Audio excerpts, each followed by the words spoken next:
It's the main event. I'm your humble host, Stephen McCollum, and you know him as 17-year NFL veteran, 3-time Super Bowl champion for your Dallas Cowboys. Dale Hellestrae's here, everybody. Good morning, Steven. How are you? You know, I was thinking driving in this morning. It's Wednesday. Dangerous. It's been a long time since we've had a segment of What Happened to Steve. Yeah, I've been What's keeping going to on? myself. I mean, just smooth. Nobody's made you mad. You haven't had to beat somebody up. I don't get mad. I just notice the absurdity of people in this world. Of life. Yeah. Well, you're going to have a story coming up. I can tell you that. It's kind of boring. You're telling me. I know. Spice this life up. Yeah. I used to tell Izzy all the time when he was running our programs, and I was supporting him here at over at the old place WTSM and stuff like that. And I used to always be like, he was always like timid. I'd be like, man, go F some stuff up, man. Makes it more fun. Let's go. And that's my life motto. Let's just go F some stuff up. See what happens. Isn't that from a movie or something? I don't know where I got it from. But it's just kind of my joke of, I don't know, just go do it. What's the worst case? People get mad and you have to deal with that? Whatever. No, it's been nice. I've been keeping to myself for the most part. No issues there, except for, tomorrow. Tomorrow we might have some things. Friday. I have to let the court case end before I can talk about it. Oh. So we'll see how this goes. Okay. It's the tenant situation, Dale. Yeah. Yep. They offered a $10,000 fine and a year probation for a tenant that broke the rules. Yeah. So I promptly told the attorneys in their dreams. A year probation from what? I don't know. That's what we can't figure out. What do you're you putting the LLC on a year probation of what? Yeah. What? It's more of the lawyer's cost that I'm more pissed off about the money than I am anything else, because they keep coming after me in different entities. So, but anyway, I can't get into detail. I can tell you the offers. So it's true that when an athlete comes out and says, I can't talk about the court case until it's been decided. Yeah, well, because I wouldn't put it past the city of Mesa people. I have my thoughts. I'll just put this. I have my thoughts about city of Mesa. Other cities are the same way. They lost their tax revenue in rental properties. They don't get rental taxes anymore, and they all lost millions of dollars. So they're trying to make it up by extorting you as homeowners and property owners. Oh, we can get into that later on.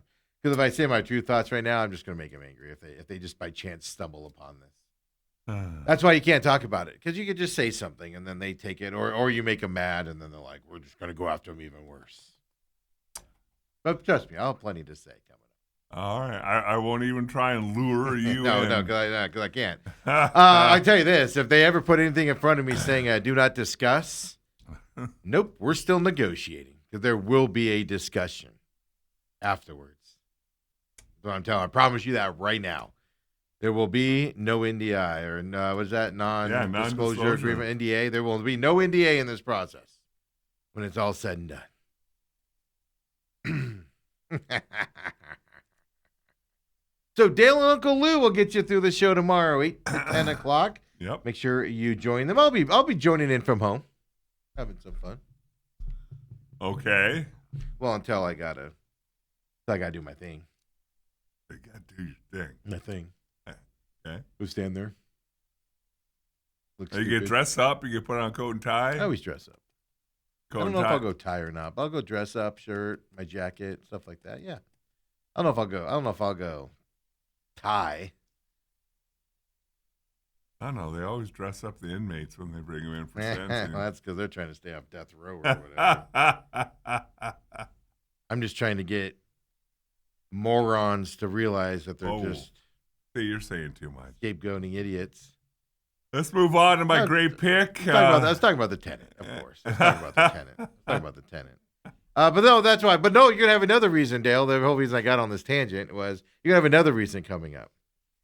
So this morning I wake up and I go, crap, did I plug my car in yesterday? Because I ran it down to like 20%. And I got a couple things to do after the show today. So I'm like, I need it charged.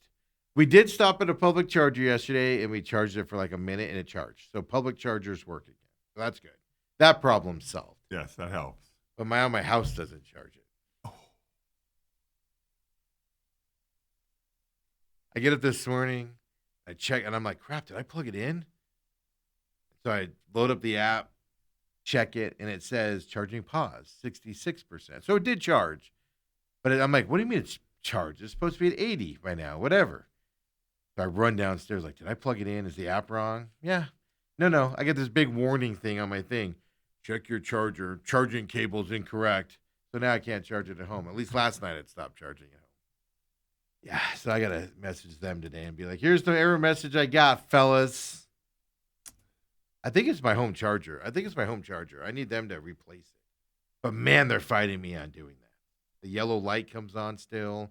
I was like, I'll just deal with the yellow light coming on. Just charge it slow, but whatever. I'm tired of arguing with them.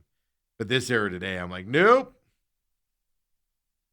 All I know, Steve, is I've owned a gasoline-powered car Yeah, since I was about 20 years old. I know, Dale. You've never had problems with the car. I've never had to take it to a mechanic a day in my life. I've never had a problem putting the gasoline little thingy into the hole. I've never had a problem with the receiving gas, and I've never had a fuel pump problem. And pull the handle. I've never had a starter problem a day in my life. My car just runs every time I sit in it. And it fills up every single time. I hear it all the time from everybody. I don't have to That's get why up. I wouldn't have an electric car. Yeah, because you've never had your car in the shop for something stupid. I've never went, how come gasoline's not going into my car? AC's always worked fine. Okay, Tiger. But everybody says, I'm glad I wouldn't have an electric car. I wouldn't be able to deal with the car problems. Okay, well, you've had car problems in your day. So settle down. Slow your roll there, Tiger. And the other thing I do know, there is a spare tire in my car. That's not just an electric car thing. That's a new car thing. I still think you're dead wrong there. Okay. But you know what? We're going to film it. One day next week, Dale and I are going to go to dealerships and just say, we're just going to go pop the back of the trunk. We're going to look at stuff. We'll just walk around at different models and we'll see. We'll see who's right. I actually think you could send your son out on assignment. No. You and I are gonna. I want to video your face when they don't have spare tires. My dad's F550 or whatever it is that tows his fifth wheel and stuff didn't come with a spare either. You gotta get it separate. Well, if in fact that's even close to being true, that might be the dumbest thing I've ever heard. Who doesn't need a spare tire? I know.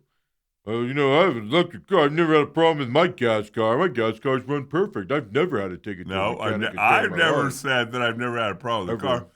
The one thing I've never had a problem with is putting fuel into it. So anyway, that's going to be coming up. I'm not even going to call him. I'm just going to message him on our friendly chat text line and see if that works still. And just be like, here's the error I'm getting now, folks. I think it's the charger that I use in my house that they supplied me. I think it's that. Really?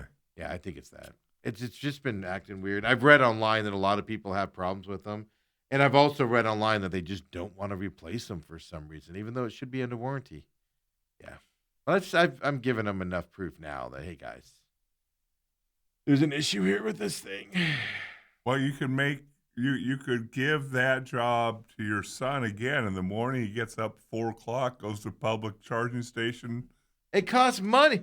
It costs more money. It's cheaper to charge at your house. I can live without public charging. I just know I won't have to take it unless I can make it there and back. I can't live with it not at the house. I'd spend twice the amount of money. Then I might as well go buy a gas car and spend $600 a month in gas that I would spend. I had that rental for a full week. I filled it up 3 times at $65, $70 each time. They'll do the math there for me. 7 times 3 is what? 210. Carry the 7, divide by 3, square root of 4. You did not fill it up 3 times. Well, the third time was when I was returning. Okay. Yeah, but 2 times at 70, and then the third time was like 30 something. Yeah. So, yeah, 1 week. 1 week. Yeah, a couple $100. But guess what? That's what my electric bill goes up every month with what I deal with. Guess what? You don't wake up with night terrors because you know that there's gas in the car. You don't wake up going, oh my gosh, did I plug it in? No, Dale. See, this is what you don't know about me. I think I've said this on air before. I hate filling up cars with gas. Like, it's my biggest pet peeve, and it stems from I used to have to fill up like every other day because I drove for a living and stuff like that. You'd be shocked every time I woke up and was like on and be like, oh, how long's that gas light been on? And then I get like a mile from the house, like, all right, somebody come bring me a gas can from the garage. I can go fill it up. So I've had that problem with gas cars. Wow. Yeah, you've never run out of gas in your life, right? You're gonna tell me that nonsense. Knock on wood. I never have. I don't understand how people do. Why are you pushing it that? I guess I can understand. Dale fills up around with the half a country. tank all the time. Well, I fill up all the way. Dale's all, no, it's at half a tank. And Dale's like, I got to stop and get gas, guys. You have half a tank. I got this gas station. I got to get it here. I'm going to run out of gas. My voice changes. The panic sets in.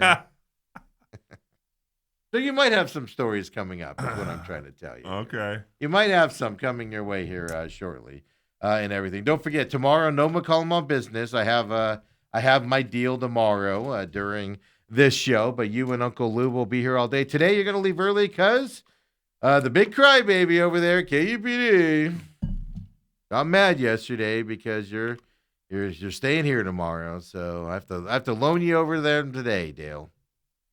I just feel like a used. Isn't it nice that everybody's fighting over you, though? It's not really a fight. I could have said no. You could have. I could have. You could have said. I could have said no. Doesn't mean anything would have happened about it, but I could have said no. I was asked. I could have said no. That is true. Robert says, did you hire Slippin' Jimmy? What does that mean? Who's Slippin' Jimmy? Robert, you're going to have to explain that one to me. He says, I don't have an AV because I know when something wrong for the reason would be operator error. It's a giant laptop, man. It's a big computer mess. Yeah, I hate that. It's literally like, you'll do something, you'll be like, how did I do that? And you try to take it off. It takes forever. No. Yeah. Ethan says, the lowest amount of gas I have had is 3 miles. And, yeah, Ethan's one of those that panics. Ethan will be like, I have 100 miles to empty. I need gas. I'll be like, do another couple days, too, when he was going to high school. Do a couple more days of going to high school, man. It's 10 miles each way. You're fine. Let's dwindle that bad boy down before we fill it up and everything. Yeah. Says the guy who's run out of gas. Yeah, let's do it. Take advantage of our fries discounts. Do the whole thing. You got a $1 discount? Run that bad boy down to 1 mile. Let's take advantage of the fill-up. See, that's why you do that. We get $1 off. Yeah, I'm not going to get $1 off for half a tank. What kind of wasted money is that? What kind of garbage is that? Well, then fill up halfway, but don't use your fries discount. I'd save it for my dad, who I know is going to run it all the way down. No, but that's I don't have. That's the other thing about it is because I do all this stuff with fries. Well, I'll order on Fridays because it's 4 times gas fuel points on Fridays and stuff. Well, because I was like, it was me and Ethan that both had gas cars, and now only one of us does. So now we're actually like, because Ethan doesn't drive a ton, so now it's like, crap, we got to use these extra cents that we have on here. It's gonna go to waste. Why don't fries? Since these EVs are getting so popular, why don't they give you like free half-hour charging? If I own a gas station, if I owned a grocery store, if I owned a restaurant where people are going to go in and spend 30 minutes to an hour or something to that effect in there, but even gas stations, just because your job is to fill up vehicles. I don't understand why not every Quick Trip out there doesn't have 2, 3, 4 electric charging stations. Because you know what, Dale? All the electric charging stations, not all of them. There are some. There's one by my house, a gas station. It's a Valero that has a couple chargers there. But like the EV Go station I go to, I park there, and it's in this big shopping mall. But I got to walk to get to the bashes across the parking lot and stuff like that. A Quick Trip has them just in the back corner, just 4 electric charging stations, 2. You're gonna go back there. You're gonna pay for it first of all, so they'll make money on it. First of all, you're gonna get that. But then while you're sitting there for the 30 minutes, what are you gonna be doing, Dale? You're gonna go in and buy drinks and snacks and hang out for your nap while it's charging, like everybody does. I don't understand why they don't do it. I don't get it. There must be some reason why they don't do it, but I don't get it. I would do that in 2 seconds if I owned a gas station, a movie theater. Why does not every movie theater have an electric charging station out front? 2-hour movie. Somebody's going to plug in and charge for 2 hours. You're going to make the money on it. Look at you. I don't get why they don't do it. It's just brainiac stuff right there. Just do it. And people will be more inclined to go there. Like Teslas will be more inclined to go there and stuff like that. Why not? Now, it won't work for like a McDonald's and stuff because you're not hanging out at McDonald's long enough, But I don't get why people don't do it more. I just don't. It baffles my mind. Maybe you can be like the guys who get the snack machines and they put them in places and they give the owners a cut and they keep a cut, and maybe that's the business you start going. How much do you think setting up a charging station would cost? I have a feeling you'd have to do it. Initial offering, go public, get some money up front. I don't think you can do that much. No, because I have one in my house. I have actually read stories where people will put charging stations out in front of their house. So like neighbors can just come by and charge, and you charge them. You can just charge your neighbors, or people need a charge. They just cruise over by your house and plug into your front yard. Why don't you do that? Yeah, because I want people in my house. Sure, it's social. How much does it cost at a public charger? They charge by the minute? By the kilowatt? It's kilowatt hour, yeah. 45 cents per kilowatt hour on average. It can go up as high as 50. It ain't cheap, folks. Your house is like 24 cents. And it kind of depends on the time of day? Oh, yeah, absolutely. Middle of the day is more expensive than that's why I would get up at midnight and go to 12 to 3 a.m. because it was like 12 cents a kilowatt hour then or whatever. Dirt cheap. It's midnight to 3 before I got the home charger. Yeah. Middle of the day, it's like 54 cents, 53 cents a kilowatt hour. Yeah. Wow. You'll spend more than you would at the gas pump if you fill it all the way up to that point. Yeah. Yep. Just saying. These are my ideas. Trying to make the work so good there. Everybody on the chat's having a Breaking Bad conversation, which I've never seen Breaking Bad. I have not either. I've seen clips of it I've watched and stuff like that. I hear it's great, but I just had no desire to log in and watch it ever at all. That and Dexter. They look good. I just don't want to sit down and watch them. Weird. I've gotten back into Dexter, the serial killer one. Oh, I thought that was like a cartoon. Yeah. Hey, speaking of which, Masters of the Universe opens this weekend, Dale. You going to go see that? I have the power. Is this another Star Wars thingy? Get out of here. It's better than Star Wars. Oh, it is? He-Man.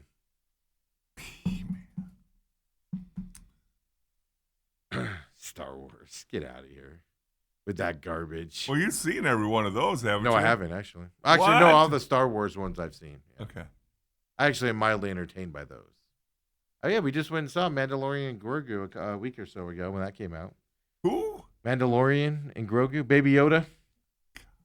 Whatever happened to I had a Baby Yoda around here. Whatever happened to Baby Yoda? I think maybe somebody stole it. Somebody stole it took one of those moves or something and sold it.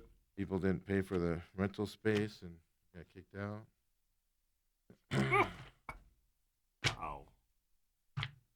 Wow. Maybe they took it for back rent.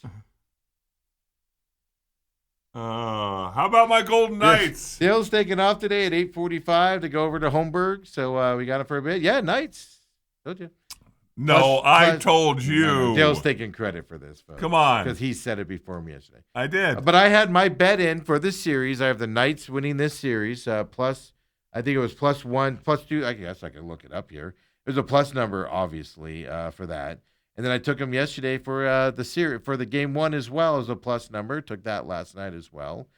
I got stats later in the show about how great the Knights are playing right now, the competition they're playing against right now. They're beating the best of the best competition to get to this point in the series. Last night, I was worried about last night because of their rest compared to Carolina. I wanted to see how they play to make me. I think the Knights will win this series in 6 or 7, but I wanted to see how they played. Beautiful. Just absolute chef's kiss. Got down 2-0. They don't care. We don't care. That Carolina building exploded on that. What did he score? Like a minute into the game, it felt like. It was almost instant. I was at dinner with your old buddy James from the radio station. I met him for dinner, and we're sitting there like puck drop, boom, score. What? Carolina had a 2-0 lead with 12 minutes left still in the first period. I know. Doesn't matter. Knights are like... No, not to your Knights, huh? Knights are like 2-0 lead. Whatever. We don't start playing till we're down 2-0. Yeah. Road teams were 0-55 when down multiple goals at any point in Game 1 in Stanley Cup final history. That's what my Golden Knights will do to people. Guess what, Dale? It's now 1-in-55. They'll force you into making mistakes, Steve. The other reason, because we didn't get into the depth because we had Bruce Cooper in yesterday, but the other reason why I like the way the Knights are playing. They can stifle a high-power offense. They can come back if they are down against a team like Carolina. They showed that against Carolina. The other reason is Carolina has this monkey on their back. They've beaten it where they made it to the Eastern Conference Finals and couldn't win that series and get past it. They've done it now. That actually makes me worry about them in the final. Because we made it to the final. Finally, that monkey's off our back. Do you relax a little too much going into this? Or you think it's easy? I don't know how to describe it. But I worry about your mentality when you go, oh, finally we made it here. Woo! I do wonder about that. I do worry about that. And not that last night. Carolina played as great as they can play last night. It was fantastic. They're going to win games in this series. We're going to have a series on hand. At least 6 or 7, you think? I think it goes. I think it goes at least 6. Okay. Put your money on Carolina in Game 2. You think? Now the Knights can surprise the heck out of us, like they did with Colorado. Yes, they absolutely can. I'm not saying it's not possible, but if you're a betting person, you've got to think Carolina is going to pick up Game 2. And I even said this about the Colorado series. I said Colorado's going to win a couple games like 6-2, 6-1, something like that. I also think that probably happened in this series. It didn't happen against Colorado, but I think that's going to happen in this series as well. So Game 2 could be one of those 6-1 type games where the Knights, kind of exhale a little bit. We came here, we got our split. Let's go home, everyone. So were you able to watch it? Yeah. It's like we're at a bar. Yeah, the Scripps thing went out. Yeah, DirecTV went out. They're having a dispute with ABC. Yeah. We're at this bar. I don't have DirecTV. No, my sources don't have DirecTV. Yeah, don't say your sources because you're getting in trouble again, probably. I just, hey, Ethan and anybody else sitting out there, if the door opens and police come in, please clear your throat. Yeah. and point to the bald guy and see me dart out the back. I didn't even know there was a door back there. I'm gonna run through the brick wall behind me. Get out of here. Did you? So you were able to watch? Yeah, I was gonna ask because Phoenix is affected by that. I did that on the business show this morning. Phoenix is affected by that. So the bar didn't have it on. Well, they had it. Were you at Zips? No, we were at a little place called the Corner Bar. Oh, well. But they had all the TVs. Was it in the corner? Was it in the corner? Yeah, it is the corner, on the corner of the shopping strip mall. Because I've been to corner bars before, and they're like in the middle of it, and I'm like, you're not in the corner, dude. I know. You should be called Middle Bar. Anyway. You are an idiot. You look for that stuff. Yeah, well, Coastal Carolina, 12 miles from the coast. Not on the coast. 12 miles inland. I'll never forget the incredulous look on your face when you get, they're not even on the water. Anyways, better be a corner bar. Anyways, the way they did it there, they had the baseball game on, or a couple baseball games on. Then they had this multi-view big screen, and the hockey was in a little corner. Because they couldn't put it on the big deal. Yeah. And I was like, that's weird. I was at a place called Union Bar and Tap over there at Sauce. I think it's Higley and Baseline with Is our it part buddy of the James. Union, Steve, No, or are they no. the Confederates? Okay. I've driven by this sports bar numerous times. First of all, first impressions were amazing. Uh-oh. No, seriously, amazing. Okay. But I've driven by this place probably 100 times in my life. And I've seen the sign that says Union in front. But it doesn't like entice me to stop and go in. Just like this big metal sign that just says Union on it. I've driven by it. I've noticed it before. Like, I just looked on a map because we were trying to meet in the middle, and I was like, I want to try someplace new and all this stuff. Yeah. So I saw it, and I was like, hey, let's try this place. And when I pulled in, I was like, I know this place. But the sign is like this big metal, and it doesn't entice you to go, sports bar, come in, we're fun, woo. And I was like thinking about it when I walked in. I was like, this is a nice place. Okay. And I've never walked in here because of your sign doesn't invite me that this is a fun sports bar to walk into. Just a note for everybody out there. Make your stuff fun. So now Tell you've us what walked you are. in there. Will you walk in there again? Oh, yeah, absolutely. I Okay. sat down. We sat down just really quick here. We sat down, super friendly, not crazy busy yet. We were there early. We were there like 4:45, 5 o'clock or whatever, you know, because he just got off work and he wanted to meet right after work. So we were sitting down. The guy goes, and they always ask me, have you been here before? I always say yes, no matter what. Yep, because I don't want all this feel. Well, yesterday I said, no, never been in here before. The guy goes, oh, welcome in. He takes our drink orders, everything. And I'm just like, oh. And I always feel like I'm disappointing bar places when I go, can I just get a water?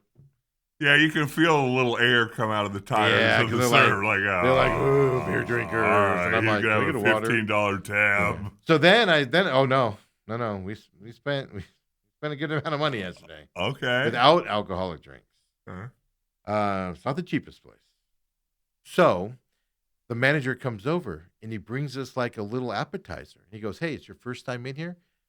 Appetizer on us. You guys try this appetizer. And it was like a cheesy bread thing with oil on it. Oh. And right away, I was like, effing amazing. And it's maybe smells kind of good.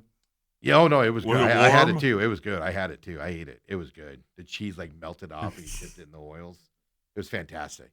But who does that anymore? That used like an old school restaurant type thing. That's why they ask you, Steve. Tell everybody for now. When you go I'm into going that to Texas start, and I'm going to judge you if you don't give us a free sample appetizer. when you go to Texas Roadhouse. No, they just ask. They just ask because they want to. You walk in there and go, "Hey, ask me if I've ever been here before." Nope, I haven't. And then they're like, "Oh, good. Here's our crappy meat and our Drano tasting water for you." Wow. But no, so that was the first impression. And then it was a good appetizer. It wasn't like, here's yesterday's spinach we're going to throw at you. No, there was a good appetizer on top of it. Like, I was like really impressed with that. And then like the wings for the wings, that's what I wanted. And it was $18.99 for a pound of wings. Little pricey in my eyes. Right. So I asked the guy, I go, what's the deal with the wings? I go, are they big wings or are they small wings? Because you go to some of these wing places and it's $12.99 for wings now. It's still expensive, but compared to what we're used to, remember the old 10-cent wing nights and stuff? And then you get them and the wings are like all tiny. The guy goes, no, these are big, like meaty wings. He goes, we're known for our wings. And I'm like, all right, you made that claim. Let's do it. And they're like, and by the way, just your tone of voice is telling me you said, all right, let's do it. Like you are almost wishing that they're not big and not good, so you can I'm asking him because I was going to get something else. I'm not spending $18.99 on a pound of little tiny wings that don't have any meat on them. That's ridiculous. But Dale, he goes, no, they're big wings. They're meaty. And I go, all right. He goes, we're known for the wings. All right, you claim it. Let's do it. Brings them out. I picked it up. The meat was falling off the bone. They were so perfect. And I made them, and I didn't want to try flavors because I didn't want to be like, well, maybe the flavor will be bad. I'll judge. So I just got medium wings. Totally wussed out yesterday. Just medium wings. Dale, these things were like tender. Just fell off the bone. They were like. And there's meat on them. Oh, dude, they were thick. They were like Wingstop's, probably better than Wingstop's wings. They were amazing. So my initial first impression, James liked it. He's never been there either, and he had a hamburger and he loved it. Yeah, the hamburger was big too. Really? Yeah. So good. Yeah, no. A lot of people won't talk about places they go to because of that. But anyway, the whole point of the story here is they had the hockey game on, so I didn't think anything of it being shut down. So I don't know if they didn't have DirecTV or what. They must have not had DirecTV because they had it on big screens. Huh. I didn't find out about that issue till about an hour later when I was home and I was going through the internet and people complaining about DirecTV. Well, and the NBA game's on tonight. Yeah, so they're already telling you. But I did see also that in their reporting, I did it on McCollum on Business this morning. They said they have it on the thing? Go to ESPN, Hulu, or Disney Plus to watch the games. Like DirecTV is flat out telling you to go to these other channels to watch it instead of us. I did. It was just a small thing, square, so I didn't. Yeah, that's what I was reading this morning. Wow. So I didn't even know it was a problem. But the place I was at when the game started, I left like halfway through the first. But they had it on, so I didn't think anything of it until about an hour later when I saw everybody complaining about not being able to watch it and the NBA Finals and all that stuff coming up. Yeah, so I don't know. Maybe I got lucky yesterday. Bar that played the hockey game. Yeah, good food. Good food. TVs everywhere. They had, and it wasn't Diamondbacks game. Obviously, hadn't started yet, so I don't know. The best problem with most sports bars now, they don't ever play the Diamondbacks. And when you ask to put the Diamondbacks on, they're like, I guess. Well, the corner bar had them on. In the corner. I don't know. I'm going to have to stop watching the Yankees now, too. Aaron Judge. Whew. He might be out for a little bit. I did not hear about what happened to him. Going to a specialist. That's never a good sign. No. Anytime somebody goes, I'm going to a specialist. For a second opinion? Yeah, for another opinion. Bone bruise on his upper right rib is what they're calling it there. He was out of yesterday's game as well, and then he's seeing the specialist today. So he's been dealing with nagging soreness in the rib area for a couple of weeks, but it flared up this weekend against him. I'm going to bet here, and I'm not a doctor, and I didn't stay at a Holiday Inn last night. I'm going to bet they didn't get imaging a couple weeks ago when he was dealing with nagging soreness. Right. I'll bet you he's got a tear in some ligament or tissue or something above his ribs. Intercostal. And the more, whatever big medical terms you want to use. Mm-hmm. And as he's played with it and swung the bat, I bet you he's made it worse and worse. And I don't know this for a fact. We got to find this out. They didn't do imaging right away. They did it as it got worse and progressed. Instead of why teams don't go do imaging the second a player has an issue, I don't understand it. In this day and age, every stadium and every practice facility has an MRI machine. Go get it done. It's literally just doctor walks back there with him. He lays down in the middle of the game, takes his belt off, gets it done. It doesn't take extra time. It's usually in the stadium, as you said. It's not like you got to go to Simon Med, make the appointment, head down there and stuff like that. I don't get it. I don't get it at all. Why you don't do it? I'm just for a rib to get worse and worse and then just flare up. Didn't get hit there or nothing, and it just flared up onto where he can't breathe now, I guess, and it hurts when he moves to where he's missed a game and now second opinion. I don't get it. We bash the Diamondbacks all the time for that. Oh, we're not going to get imaging. Yeah. And then 2 weeks later, the imaging shows this. And you're like, so did he make it worse? Did he make it worse? I just have a bad feeling. And like I said, I'm not a Yankees fan. I just watch a lot of Yankees baseball because a lot of time they're East Coast and it's early games. I'm not a big fan of a lot of those East Coast teams and stuff, but they're just on. They have star power. They're fun to watch and stuff like that. But so I don't know. I might have to find a new team to watch here coming up because the Yankees are going to suck without Aaron Judge. Suck. But I don't know. It's just interesting from that perspective. We'll get into D-backs here coming up here. Today, though, Ohtani hits the mound tonight with his .082 batting average, or ERA, folks. .082 ERA against Zach Gallen. Zachy. Talk about a game where, you played for the Bills, so you had some bad, you knew before, you're like, all right, this game's over. Who do we got next week? Crap. All right. Hey. No, that doesn't happen. My point is. Well, the thing is, last with night after football, the game, you look at your schedule and you go, Hey, we got Ohtani tomorrow night. Remember, in football, you have a whole week to go, oh, crap. Yeah. As you're watching film, going, oh, dear God. Baseball, you go to bed and you wake up in the morning, oh, my gosh. Yeah, that's my point. Like, you can't tell me that Diamondbacks players either last night or this morning aren't going, all right, let's go see what we can do. But whatever. You like to think that they're all confident that they're going to go and, go into this game and have a good game and stuff like that, because they do naturally. You generally have those thoughts. But at the same time, you can't tell me that they're not going, oh, hell. Well, you look at it, you go, okay, well, you know what? Let's just get through tonight, but tomorrow we'll get them, because there's this dude named Justin Robleski pitching for the Dodgers. Oh, and I think he has a losing record still, doesn't he? Yeah, he does. It's 7-2, Steve. Yeah, never mind. Think of the other. They must have already demoted the other guy that had the losing record on the Dodgers. Oh, you don't have that with the Dodgers. No, they had a guy that actually had not necessarily a losing record, but he wasn't winning games. They were winning him after he was out of the game and stuff. I thought that was him. 7-2, 2.87 ERA. So you know what? 1-3 on this homestand. That's okay.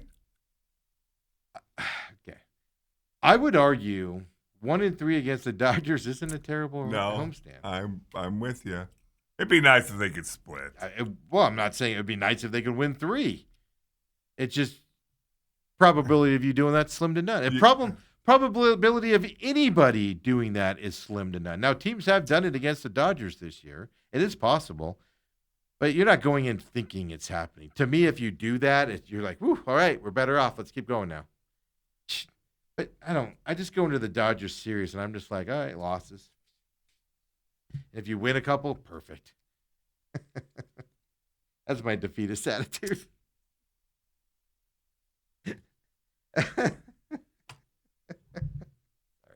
Sorry, folks. I'm making myself laugh with my defeatist attitude. Well, I mean, Diamondbacks lose last night. What was your takeaway, Dale? They suck. Like the way they battled back. Had a chance. Okay.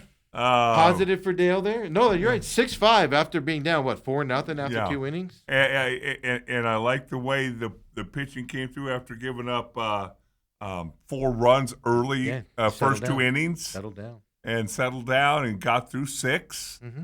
And it wasn't, he gave up 2, and then they finally took him out.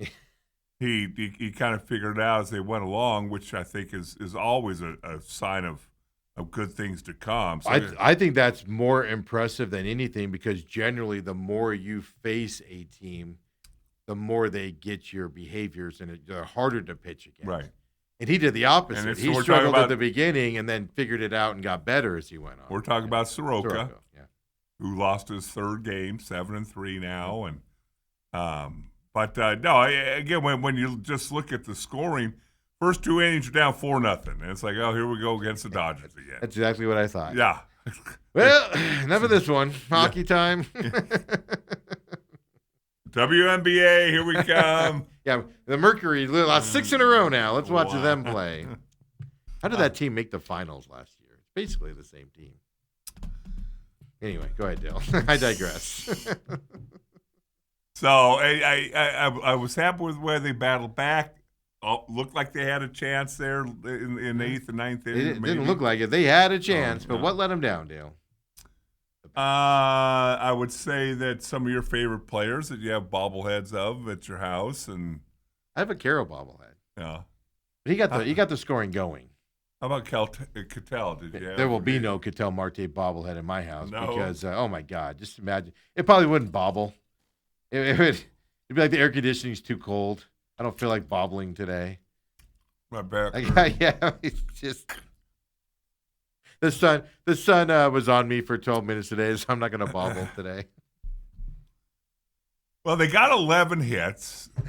Poor Marte. I just can't stay off the guy. Poor Marte. They were 2 of 12 with runners in scoring. Again, that's their problem. Yeah. When their bats are quiet. And they weren't necessarily quiet. They were just quiet at the wrong time. That's what I'm getting. Because they had guys in the Seattle series. They had guys on. They just couldn't get them across the plate. Yeah. That's the thing. You're relying on triples and 2-run home runs late to come back in these games and win them. but you'll have two guys on and everybody grounds out or strikes out swinging, and it's just that's what I mean by quiet bats. In the big important moments, the bats go quiet. Well, you could probably look at this, and without looking at anything else, the Dodgers were 3 of 8 with runners in scoring position, and the Diamondbacks were 2 of 12. You're going to lose that game most of the time. time. You would think just by looking at that, yep. No, last year we were tracking the runners in scoring position because that was a big issue last year. It hasn't been a big issue this year per se. They've always, everybody leaves guys on base, but on the days where they don't get the big hits, you look at it, and it's always 2 for 12, 3 for 14, 3 for 11, 4 for 11. It's always the case at that point where you don't get those guys in, and that's ultimately what lets you down. But I agree with you. They fought back against their division rivals. The best. I know Atlanta has the best record, but the most stacked team in baseball. It's just there's not a weak point in that lineup. And Right. even when they substitute somebody in, and it's like, we're stepping down to this guy that could be a starter for any team in baseball. Okay, whatever. They're even stopping Freddie Freeman also so far in this series, which Freddie Freeman's been a Diamondback killer. Well, he went 3 for 5 last night, but not. 2 RBIs. Yeah, a couple night. RBI. Yeah. So maybe it was game 1 I'm thinking of. How about maybe Mookie Betts? Was that who you're thinking? Yeah, but he's been Freeman. So it was game 1. Freeman struggled, and then he lit up last night. Yeah. No, I was thinking I was thinking Mookie last night had the big hits, but it was Freeman. Betts isn't the player he used to be, man. I don't know what's going on with that cat. But he's still getting paid. No, he's still. Don't get me wrong. I wouldn't kick him off the Diamondbacks if they traded for him, but he's not that top tier super guy. I don't know. I'm happy they fought back. It's just wasted opportunity knowing that you have Ohtani on the mound today. Hey, Ohtani's not infallible. He's as close to infallible as humanly possible, though, with .082 at ERA. No, I know that's not as bad. No, ERA. Earned run average. ERA, yeah. I know, I keep saying batting average. I don't know why. Yeah. So that's what I take. Ohtani Gallen tonight. This would have been a matchup 2 years ago that we would have died to see. Hey, I've got hope. You want to know my prediction for tonight? Seriously? Okay. And I'm not the biggest Gallen fan on the planet. You guys know that. He's the odd man out in the rotation in my eyes as well.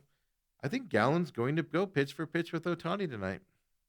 If he gives up a run, he'll give up a run, maybe 2, but he's not going to go out there and give up 5-6 runs if we have this game early. I think he's going to go 4 or 5 innings of very limited runs by the Dodgers, and the Diamondbacks will be in this game. I will tell you this. I truly believe the Diamondbacks will have a chance. Yeah. Now, they need the timely hitting. They can't go 2 for 12. That's what I'm saying. I'm not going to say they're going to win it. No. But Gallen's going to pitch well tonight, I think. When you have 12 opportunities with runners in scoring position, that's a lot. Yeah. So you'd think you'd have more success at it, Dale. Also. But I think Gallen's going to pitch well. They step up in these opportunities. That's the other thing about Diamondbacks. They step up in opportunities against good teams. They don't always win them, obviously. Their record against 500 is kind of weak. But they also don't generally get blown out in these situations, at least on the starting side. So we'll see tonight. That's my prediction, though, coming up as well. Dale, before you take off, NBA starts off tonight. Just really quick, your prediction for the Spurs-Knicks series. Do we have a winner by Dale? Tonight, I think San Antonio wins. Although in hockey last night... This game starts in San Antonio. Yeah. I think San Antonio wins the game just because of the layoff, and we've talked about that all last week. No matter how hard the coach tells you to go and practice, you can't simulate games. Well, you lose your legs. Yeah, it takes a while to get them back. And we saw in the hockey game last night, and boom, you're down 2-0. Mm-hmm. Now Carolina looked faster than the Knights in that first part of that game. And then Tortellini or Tortorello. You shoot him out on the sideline, old Torts. Yeah. Sideline box, whatever you want to call it. And they responded. Yeah. I don't think that's going to work tonight. I think San Antonio wins tonight. Spurs are minus 185 to win the series. And I think this thing, I just think the Knicks are better than people thought. I think that they're going to give San Antonio fits, and I could see this thing going 6 or 7 games. Tonight's going to tell us how competitive the Knicks are going to be. I can see a scenario where the Spurs win this in 5 games because the Knicks competition has been weak in the East. They've been blowing everybody out, false sense of confidence. They're playing the best defensive team they've played, if not all year, definitely since the playoffs started. And I don't know if can the Spurs shut down the 3-point shooting, how the Knicks play without that. So tonight's the big question. I do think the Spurs win this series overall. Is that who you've got overall? Are you going to go with the Knicks? I can't pick/cheer for the Spurs. Still got visions of. I saw another guy that does an online show, and he was like, "You can't root for your hated rivals for any cost." Go Knicks, go! Bring back the days of Clyde Frazier, Willis Reed, Dave DeBusschere, Bill Bradley, Earl Monroe. Here's what I looked up: the refs that are going to officiate the finals, and this will rotate. Every game is different. Scott Foster, Mark Davis, Tony Brothers are all referenced. This is going to go 6 or 7 games because the NBA is going to put referees into games. So whichever way it's sliding towards, they're going to bring it back to reality with guys that influence the game with the way they referee. You can talk all that on your own time. I just brought up the 3 names. You'll see him in critical situations. Dale, get out of here. Tomorrow, Dale and Uncle Lou, 8 to 10 o'clock tomorrow. Don't forget that, folks. All upbeat, positive, happy. Unless we get a call midway through the show that Steve's in the clinker. Yeah, I might need you to end the show early to come get me out. So Dale will be here tomorrow. Get out of here. I'm kind of looking at you. Don't poo-poo my Scott Foster, Mark Davis, and Tony Brothers You can spend an hour on that. in this series. Because it's coming, folks. He's got the Knicks winning the series, sucker. Come on back, folks. Main event. I'll get you the rest of the way.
And we're back here at the main event, of course. Dale Hellestrae takes off. He's doing a Thursday bit over there at John was all upset yesterday when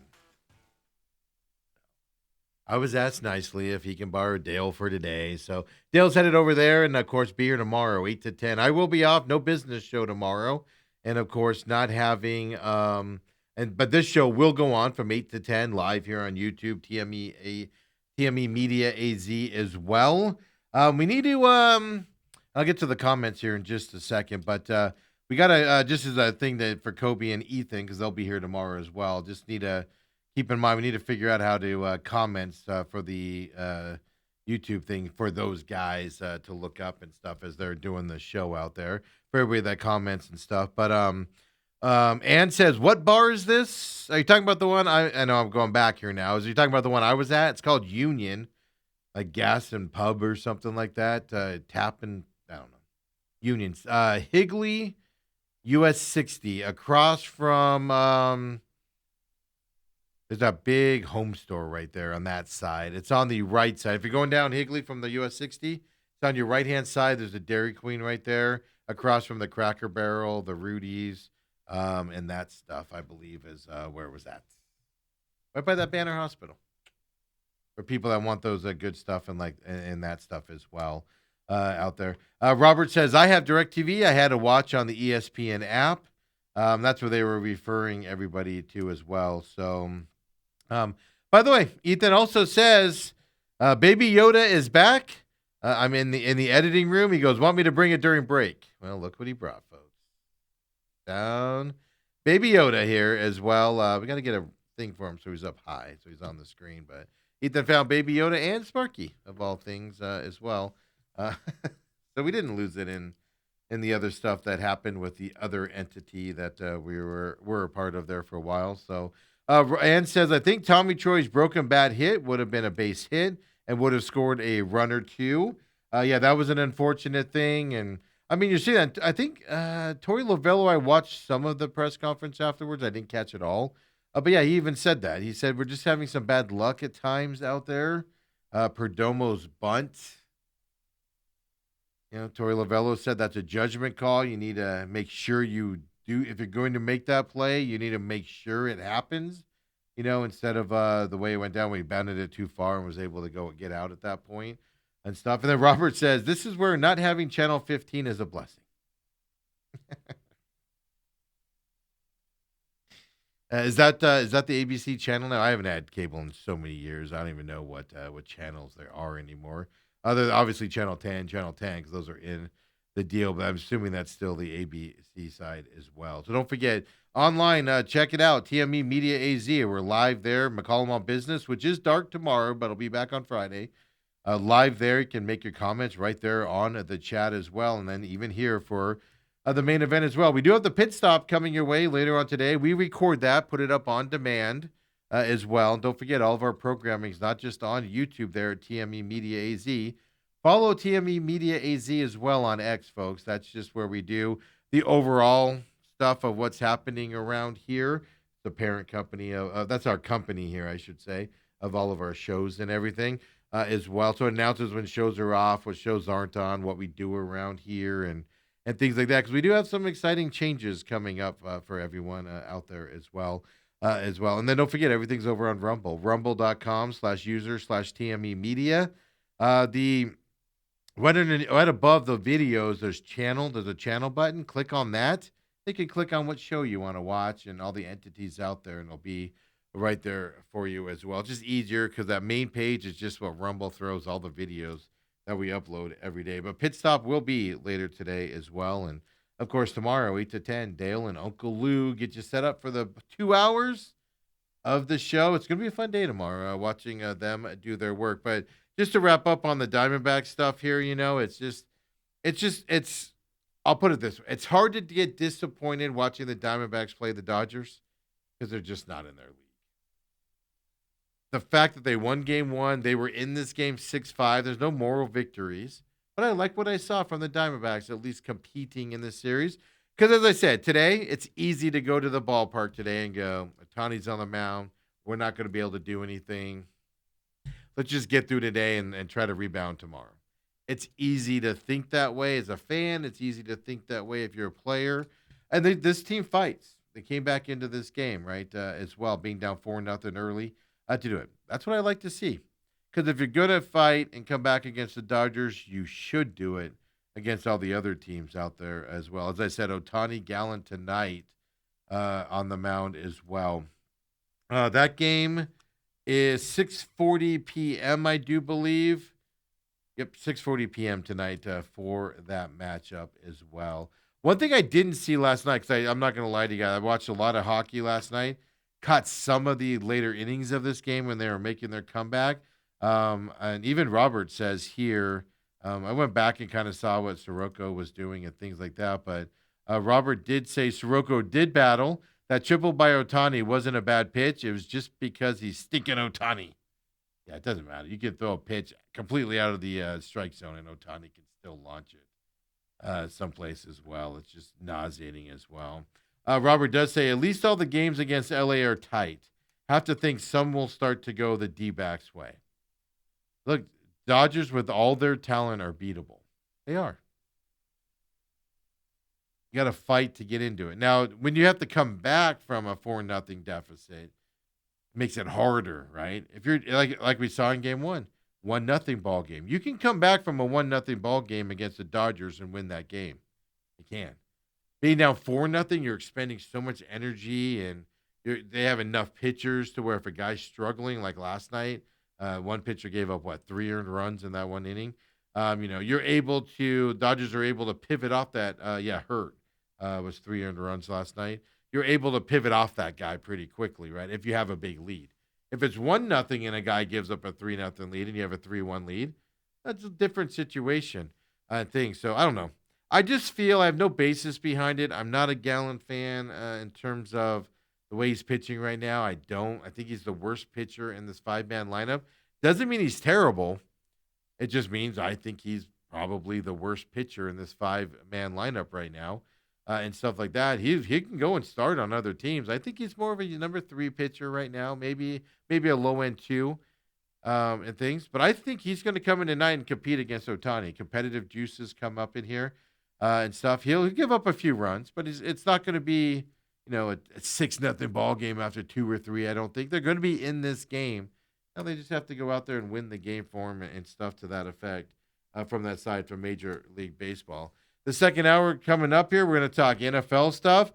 Marvin Harrison Jr. Talked about Jacoby Brissett yesterday. He talked about Carson Beck and how he's looking in these OTAs. We'll get those videos for you. Watch those press conferences. We have the official Madden cover person. The Madden curse isn't as big of a thing as it once was, but I don't like the gentleman that's on it this year. Oh, no. Here comes a bad year. We'll have to tell you about that. Excuse me, coming up. I'll get you updated on the regional matchups. Just getting you set up for Lou tomorrow. Obviously, we'll talk college baseball regional matchups as well, coming that way. And, of course, NBA Finals tonight. Other than the officials I told you, guys that are in the officiating crew coming up, we'll talk more about that. I do think the Spurs are going to win this series. Dale's going for Knicks because he's of that ilk of I can't root for the stinking Spurs with everything the bad that's happened. Yeah, all right. And of course, we got some more night stuff we'll talk about. We're celebrating the Knights of the Round Table today here after Game 1. Come on back, folks. Second hour main event coming up next.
And we're back here, second hour main event. Of course, appreciate you joining us here today.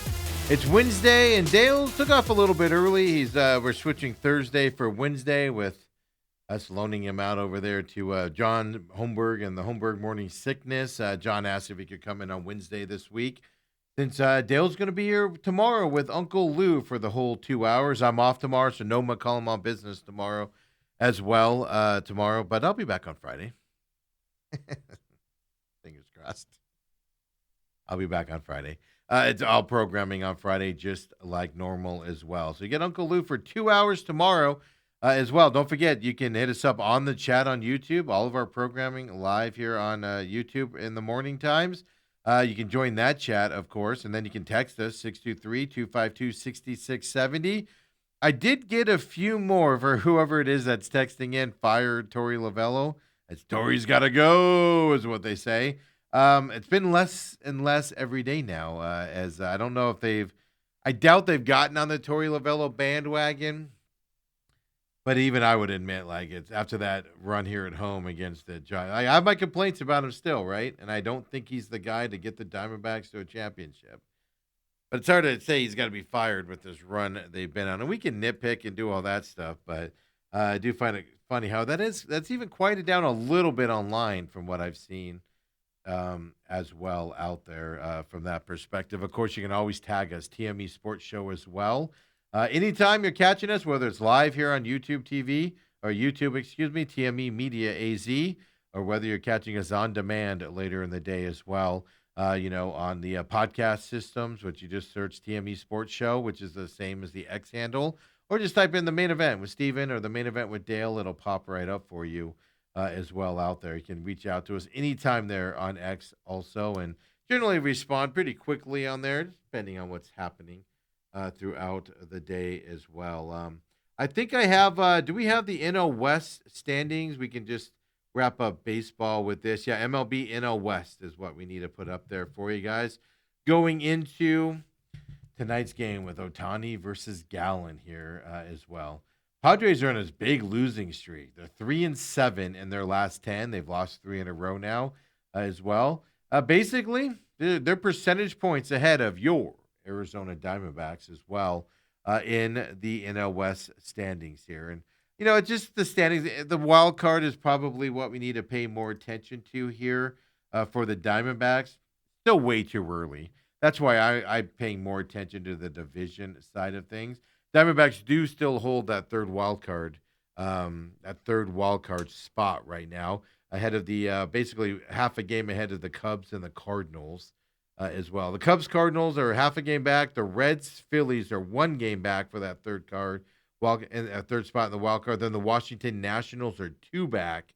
Of course, Nationals also is where the Diamondbacks play after this Dodgers series coming up here. So, you're still dealing with teams that are in, quote unquote, the playoff hunt. I know it's still June and stuff, but just in terms of the wild card side of it. But there you go, your Diamondbacks. They could be coming up here and passing the Padres for second in the division if they keep what they're doing up there as well. And 4-game series against the Dodgers with Ohtani on the mound today. Padres are playing Philadelphia right now. Tough matchup as Philly is playing better out there, obviously, in terms of that perspective. The Atlanta Braves do still have the best record in baseball, 41 wins for them. They're playing Toronto right now. They did win yesterday. They have a plus 110, the Braves do, run differential, by the way. Yeah. The Dodgers have them beat there. They have a plus 127 run differential for the Dodgers on the season. Crazy numbers there as well. So there we go. Your updates on your standings around Major League Baseball as well there. So obviously all the eyes are on the NBA finals starting tonight. Last night's hockey final getting underway from that perspective. I was reading an interesting article on the NFL side, and we'll talk about Marv and his words yesterday. I saw LaFleur talking as well. I believe he might have been talking this morning. I saw some stuff on him. No, it was yesterday. LaFleur was talking as well. Kind of where they're moving some of these receivers. For instance, Marvin Harrison Jr., he likes him as the X receiver. They say they do want to move him around going into this season. LaFleur kind of broke it down like inside football knowledge yesterday from LaFleur on where they want to move him around out there. And I think it's going to be great to move these receivers around because keep them guessing with the receivers, but also Jeremiah Love out of the backfield. It's going to be kind of fun to watch as well. We'll get into NFL here coming up. But first, Uncle Lou does come in tomorrow. He's going to be here all 2 hours. Of course, they'll talk UFC as well. UFC fights last week. Well, they were in China.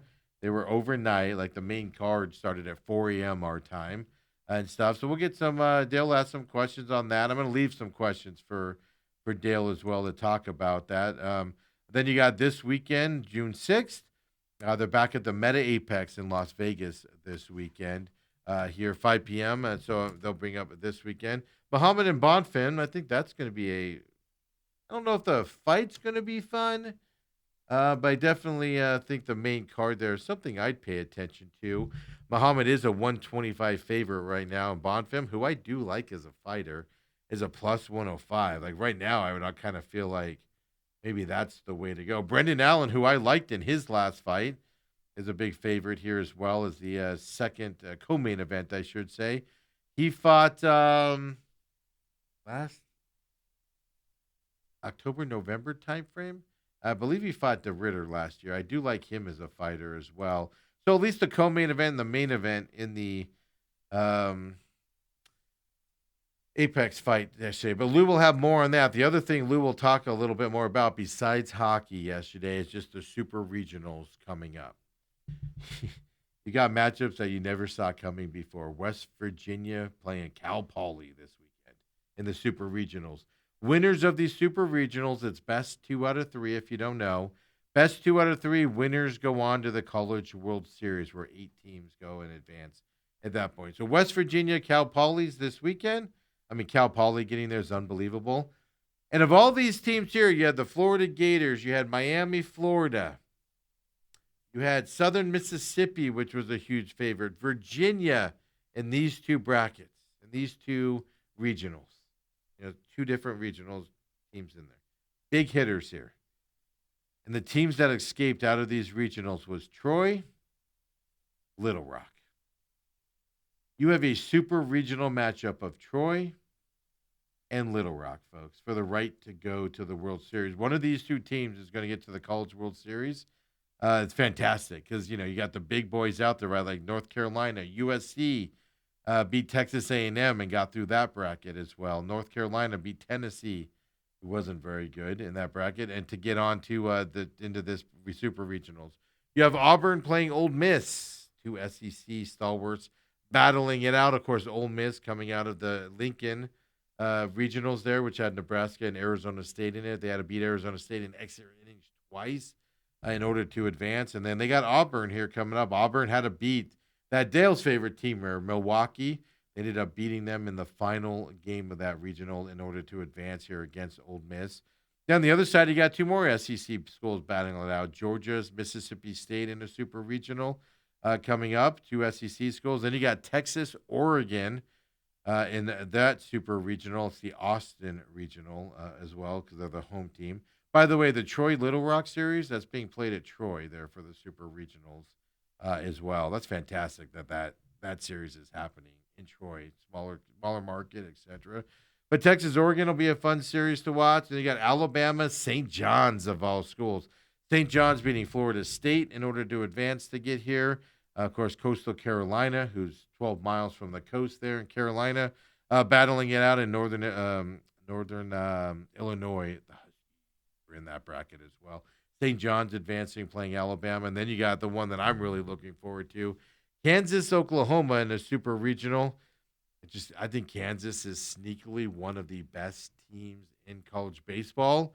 And they were, at least before going into the regionals. I'm not saying people didn't pick them to advance, but people weren't thinking they were going to get very far. I can tell you that. And I'd like to see this Kansas-Oklahoma series as well coming up, super regionals.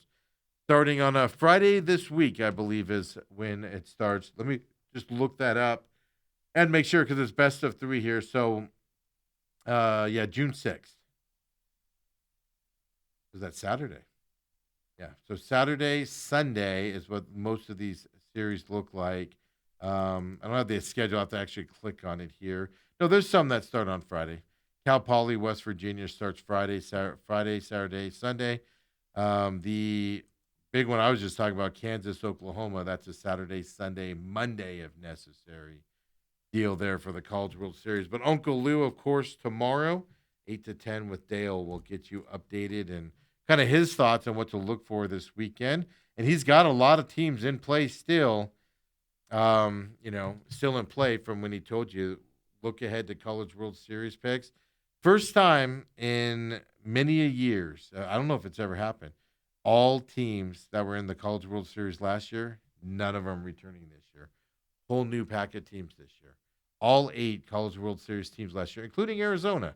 They didn't even make the tournament out of the College World Series. No chance to get into it this year. We're going to have 8 new participants. Tell me you don't love parity around baseball. That is happening out there as well. I love it. I love the parody of it. Um, get the new bloods in there, rotate these teams out, stop having the same teams in there every time, and stuff like that is that's what I get excited about here. And I'm looking forward to this Super Regionals and College World Series for that weekend. Now we just need some of these teams like a Kansas, maybe a West Virginia, right? Advancing into the College World Series and knocking off some of these SEC teams, and maybe we'll have a team, not an SEC team, winning this thing this year as well coming up. That'd be even more fun in my eyes, to be honest with you. Moving forward as well, let's go over to the NFL side of things just really quick here, right? Voluntary OTAs are still happening. Obviously, Jacoby Brissett's not at camp. And then, of course, you got the mandatory OTAs coming up here. I can't remember. I get confused on the dates. It's either next week or the week after. But those are mandatory OTAs where you have to show up. Still significantly apart, the Cardinals are from Brissett. We talked about it yesterday. I'm still nauseous about the trade. Now Aaron Donald's talking about if I get the itch, I can come back to this team. I can come back and play. I just getting more teams that want to win do what they can to win. You can say what you want about the Browns and all of that. The Deshaun Watson contract is the worst contract to ever go out there and has handicapped them beyond ways we don't even know about. And we know a lot of ways it's handicapped them with that guaranteed money and all of that stuff and the injuries he's had and not performing, etc. It has handicapped the Browns beyond belief. But even they had the foresight to say, we're not winning anytime soon. So let's trade a 5-year older, roughly, Myles Garrett.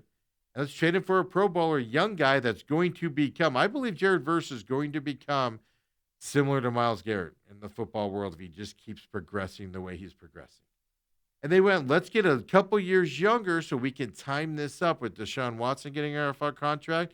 Plus, we picked up several draft picks on top of it that you can either parlay that into players or young players to keep growing your team. It's just the Browns even today look like they're moving in the positive direction. And then the Cardinals are trying to unload Josh Sweat. Rumors are out there. They've been out there for a while that they're working on a framework of a deal, meaning picks and et cetera, and maybe a player back for Josh Sweat to go to Green Bay. That rumor's been there a while. Obviously, you got the two brothers, right, talking about it. I know Green Bay's shooting those rumors down, saying no talks have happened, nothing's happened from that front, and things like that. So whether you believe the rumors or not, the rumors are out there. And I told you before, I firmly believe Josh Sweat is getting traded before training camp coming up here.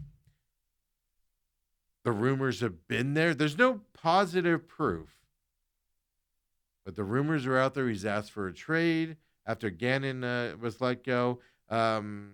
Not showing up for anything. There's been no communication from him, anything to that front. I just think he wants to go. It doesn't mean that if they do force him to come back because he's under contract that he won't come and play. I don't know if he's that type of a player. But I do expect him to move on, and I do expect the Cardinals to get some draft capital back for him. Maybe you're not going to get the same talent back. This isn't going to be a Rams-Browns trade. You're not trading Josh Sweat and then getting a Pro Bowler back, I don't believe, in the same position. But I do believe that's coming through the line, right, and stuff to that effect. And then press conferences. Like I said, there was a lot of talk yesterday on kind of what they see for receivers. Marvin Harrison Jr. is an X out there, for instance. Wilson, more of a, not a slot receiver, but more of a underneath type receiver. Kind of a Puka type receiver is what I believe they phrased it as yesterday of course, for the young 3-year guy that, took off last year. So it's interesting to see some of these dynamics coming out. We even saw like the starting offensive line yesterday and kind of what you think it would be. It's going to be improved from last year as well, right? And then you go to the press conference afterwards. Marvin Harrison Jr. said getting back to 100% physically. Remember at the end of the year, he had that, whatever that leg issue that he had. He said it's an ongoing process.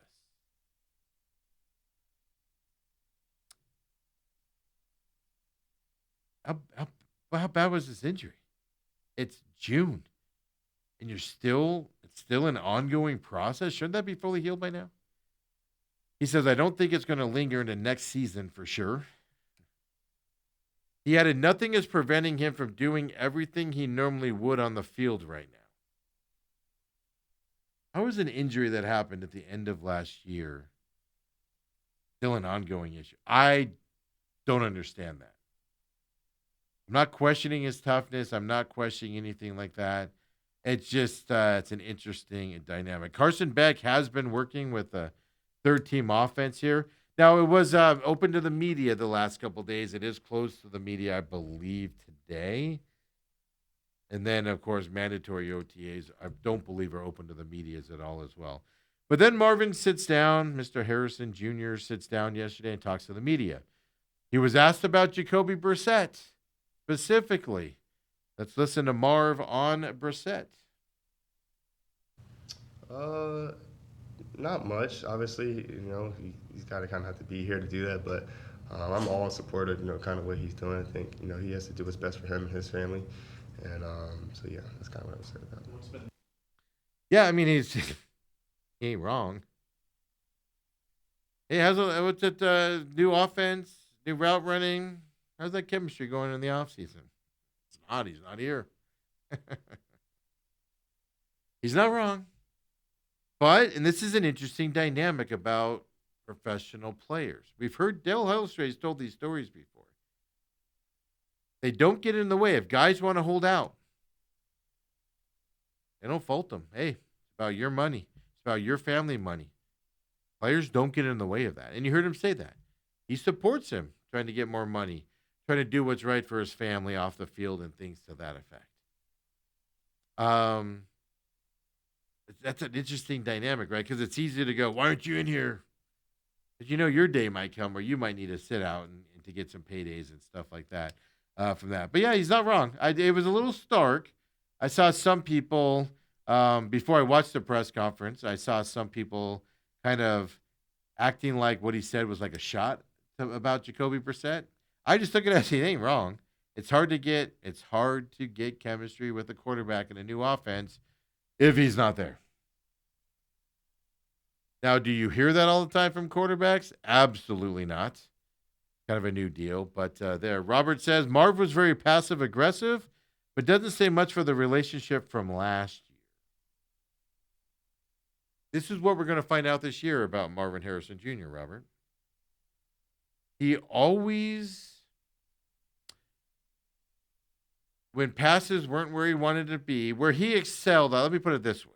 When Marvin Harrison Jr. excelled, it was on broken plays where Kyler would just be like, go, and he'd throw him and hit the ball. That's where he excelled on the broken play stuff. The route stuff, he wasn't stellar at it, right? A lot of drop passes, things to that effect. He had his moments. Don't get me wrong. He had his moments. And at least a lot of the fan base blamed Kyler Murray in that relationship. You guys that have watched this program for a few years now, before Marvin Harrison Jr. became an Arizona Cardinals, I'll have to make a note here to ask Dale about this some more on Friday when I'm back. Because tomorrow it's him and Uncle Lou. He went to an Ohio State game. He called an Ohio State, Penn State game, Marvin Harrison Jr.'s last year at Ohio State. We're going to find out this year because everybody else seemed last year to be meshing with Jacoby Brissett. That offense opened up. Who still struggled? Who still didn't open it up with? Marvin Harrison Jr. still struggled out there and stuff. We're going to find out if it's a Marvin Harrison Jr. problem or a quarterback problem. My personal feelings right now, It's a Marvin Harrison Jr. problem. He couldn't get along with Kyler Murray, couldn't get the routes down and stuff, and they struggled to get that chemistry together. He struggled with it with Jacoby Brissett last year. How many quarterbacks does it take before we find out that Marvin Harrison Jr. is the one not meshing with his quarterbacks? I think it's more that way. I know a lot of people blame the quarterbacks. We're going to find that out a little bit more about Marvin Harrison Jr. this year. And you are right about that when he talks. You know, a lot of people took that comment as a shot. Let's play it again here for everybody, Kobe, if we can, and Ethan. So Marv talking about Brissett. This first comment he makes, people took it as he was taking a shot on Brissett. Then he kind of cleans it up. I don't take it that way. Let's listen to it again and see if this is a shot on Brissett. Not much. Obviously, he's got to kind of have to be here to do that. But I'm all in support of kind of what he's doing. I think he has to do what's best for him and his family. And so yeah, that's kind of what I would say about it. I don't know. I just don't think that's a shot. He's not there. How's your chemistry with Jacoby Brissett this offseason? It's not. Is this another excuse for Marvin Harrison Jr. not to have chemistry with his quarterback?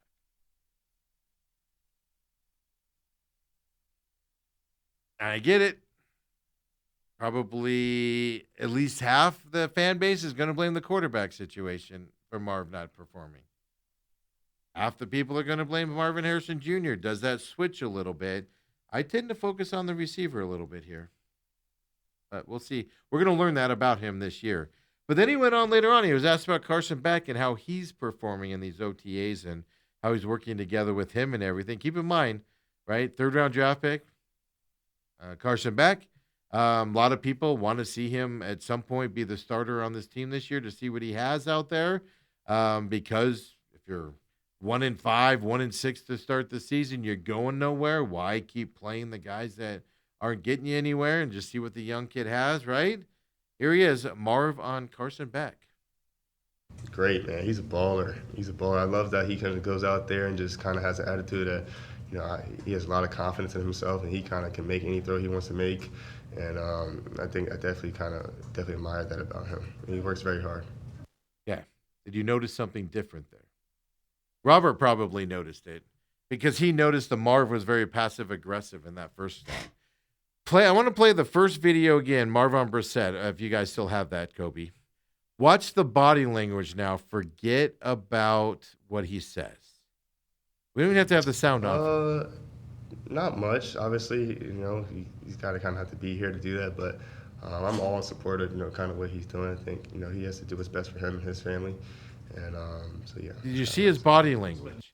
There's all the body language, sound or no sound. I was saying, you don't even have to have the sound on to see it. You see his body language. Oh, not much. You're not here. You're just talking. Asked about Carson Beck. Watch this body language. Great, man. He's a baller. Big old smile. Look at him. Lights his face lit up. He's a baller. He's a baller out there. It's fun working with him. His eyes got all wide, smiling like a madman there at the beginning. I don't know. Dale will accuse me of reading into stuff and things to that effect. Yeah. Just saying. Body language tells you a lot. He lit up when he got to talk about Carson Beck. Did not light up when he talked about Brissett. Now it could just be he's working with Carson Beck as a rookie. He's out there working with him for the first time, impressed with him, whatever. And Brissett's not there. It could just be as simple as that. Body language. I can hear Dale now. You're being an idiot. So voluntary OTAs are wrapping up. Mandatory OTAs are coming up next out there. And I don't know, hit us up wherever you want to. Let me know. Body language stuff on this. Marvin Harrison Jr. Look, this is a big year for him. Year 3. If he doesn't have a good year this year, he's a bust. It's a number 4 pick. Some people are already saying he is. He does not have a improvement year this year. He's a bust, folks. Period. End of story. You got one more year with him, and then you got a contract issue, right? You got to deal with on that side as well coming up for him. Robert says, ever since I got married, It has always been, it's not what you say, it's how you say it. I agree. Marvin Harrison Jr. isn't an expressive guy. I put those two videos together today from that press conference because I noticed it while he was talking yesterday. I put those two specific videos together. You guys thought I was going to say what he was saying about the quarterbacks. I was putting those together to show you body language between talking about Brissett and talking about Carson Beck. It could just be, he's not an expressive guy. I get it. He's not. It could just be one he's working with and one sitting at home, holding out type of a situation. It's hard to light up about Brissett, right? In the offseason, he's not there. I just found it interesting. That's all I'm proposing to you. Just found it interesting. Why are you lighting up with a third-round guy out there like you did? On a guy that's not expressive on top of it. If he talked like he did against Beck all the time, wouldn't have been an issue. But he talks more like Jacoby. When he's talking about Jacoby Brissett, he talks like that more than any time. He's very bland in his press conferences, no emotions, things to that effect. And I just got that little Beck stuff on the other side. Is all I wanted to bring up to you. Hey, Bears fans, here's my big question for you. And it's funny, too, because I have it on my notes here to reach out to Coach Sheehan, of course, Scottsdale Christian Academy. Big Bears fan. I was just going to reach out to him. I haven't talked to him in a month or so, a couple months. I just want to reach out to them. They're into their summer camp season. They're lifting, getting ready for, 7-on-7 stuff here coming up and getting ready for their season, coming back for 3 in a row, going for their 4th championship here coming up in a row. Big changes on that squad as well. They're getting ready for that. So I want to reach out to them, but then I was thinking about him yesterday. Bears fans. I know the Madden curse isn't what it once was. I get that. But you wake up this morning and you find out, and there are rumors that it was Caleb Williams has been out for a week or so here. But you wake up this morning and you see the Madden cover here on all your social medias. Here it is for you. Kobe, throw it up for me here. Caleb Williams kind of imitating the Jumpman logo. You got Chicago in the background there, and get ready to throw that football, number 18.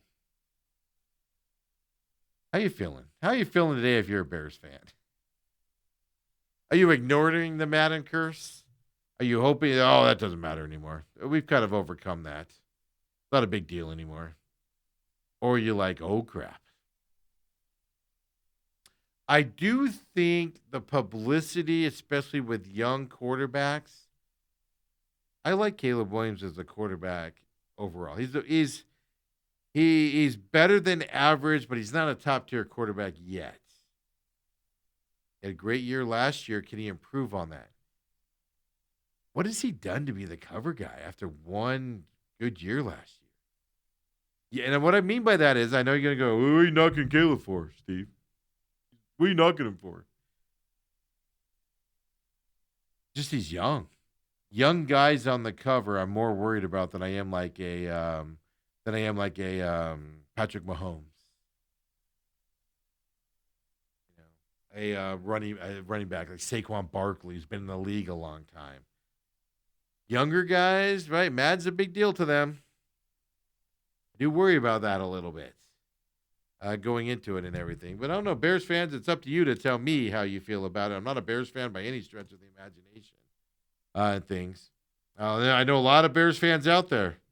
I'll have to see if I can reach out to Coach Sheehan and see what he thinks specifically about Caleb being on the cover of Madden and get a diehard Bears fans. Let's do some production right here on air while we're talking about it. Let me text him right now. I'm gonna give him a hard time about this as well and see if he responds here before the show ends. I'll put Caleb on cover of Madden, and I'll just put excitement or doom. I'm putting doom in all capitals. See what he says if he responds to that. I don't know. I don't know what they got going on. I know they're doing their 2-a-days and stuff to that effect. But we'll see if he responds here during the show as well. And folks, when we come back here, of course, we've got NBA Finals. I'll give you some more insight onto this. I have the Spurs winning it. Dale's going with the Knicks. I've had a lifetime hatred of them. I don't like their owner. If they win a championship, could that change the opinion of James Dolan, their owner? I think he's one of the worst human beings on the planet. He'll probably try to sue him. That's the type of human being he is. If you're sending local police forces to a kid in Colorado that talked bad about you online, you're not a good person. You're just not. And then I understand the Spurs history as well. I understand it better than anybody. I had season tickets when all that went down. I hate the Spurs. I hate everything about the Spurs. I hate everything about Greg Popovich. I've told you, he ruined the sport of the NBA. Personally, with not playing until Christmas, resting guys, off day, Hack-a-Shack. Hate him to my core. But the NBA is making me think. I do. All that plus NHL talk to last night as well. We will talk about the NHL tomorrow as well. So come on back, folks. Main event.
Welcome back to the main event. Appreciate all of you watching us live here on YouTube, TME Media AZ.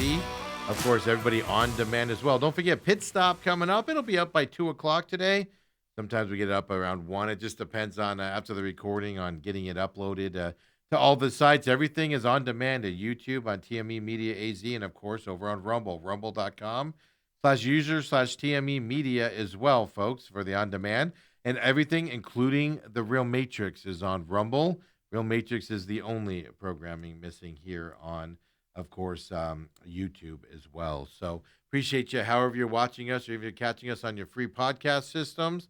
Later on in the day, we thank you very much. Tomorrow, McCollum on Business is off. I have a personal matter I got to take care of. And, of course, Uncle Lou and Dale will get you through tomorrow. Dale's off right now doing it what he normally does on Thursdays here on Wednesday. Holmberg, he cried a little bit about how, I don't have Dale this week. So we loaned Dale off today to just make John feel a little bit how it is. How those radio stars are with everything as well. We got an answer. Coach Sheehan says, I said, Caleb on the cover of Madden, excitement or doom? And I capitalized all doom. He said, right where he should be, MVP season and a loss to the Bills in the Super Bowl is what he says. That's his response. So he's got MVP. He's got a Caleb MVP season.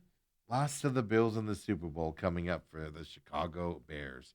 He says then he wins its next year MVP and the legacy continues. So next year, he's already predicting MVP next year as well for Caleb. So I responded to that during the break, and I said, I knew I could count on you being a delusional Bears fan. And he said, somebody has to do it. So there's one Bears fan's perspective there on Caleb on the cover of Madden out there. First Bears star to be on the cover of Madden. Of course, back in the day, Madden wasn't a thing. So he is the first Bears player to earn that honor since being on the cover of Madden's been an actual thing out there as well. So I know it said the Jumpman pose, right? But that picture, if you want to throw it up again, guys, so people can see it in case they missed it when we showed it earlier. Um, this is the pose when he threw the ball in that 4th and 8th pass to Roma Dunze in that playoff game. It's the Iceman celebration from the 46-yard walk-off overtime touchdown to DJ Moore there. They put all these in the reveals out there for him. So those are his highlights that they put in there. They did in the video saying he's on the cover also. It says in his second season, the number one pick from 2024 set Bears passing records. They have those out there. Securing the team's first division title since 2018, first playoff win in 15 years as well. He got him to as well. So the reveal happens is the full reveal is happening on Thursday. Game, of course, launches in August. But we do know he's officially on the cover and what the original reveal was as well. I think I saw also there's 2 covers. The other one is he's got his arms crossed, kind of a deal. So I don't know if they're both coming out. Only one. Bears fans will buy them all. Why not run with it? Because he's the Iceman. Okay, yeah. So I just saw it right here. Madden NFL 27 on Twitter. The jumping one that you see there on your screen, that's the one for just a normal Madden 27. The deluxe edition cover, because he's the Iceman, it's snowing around him and he's got his arms crossed like this. That's going to be the deluxe cover. So it is the 2 different covers based off of that. They even have videos out there on NFL's Twitter pages where he, recreates that throw that he made in the game. That, of course, is that jump cover there as well. So there you go. Caleb Williams on the cover. Mike Sheehan has him MVP and losing in the Super Bowl to the Bills this year. They laugh a little bit. All right, so NBA talk here as we are headed toward the end of the show here. Of course, don't forget TME Media AZ tomorrow. Uncle Lou and Dale get you here from 8 to 10. No MLB tomorrow, but you got the pit stop you can catch up on, as that'll be up later today as well. But today, final start tonight. We are guaranteed 8th different champion in the last 8 years. There's been no dominating team in the NBA. We thought the Oklahoma City Thunder was going to be that dominant team as of last year. Oh, this team's winning multiple championships. And then, boom, the Spurs wake up. A young Spurs team wake up and take the Thunder out there in the Western Conference Finals. And now they're in the championship. Yeah, 8th different champion in 8 years. If that doesn't say parity around the NBA, I don't know what does with those kind of stats out there as well.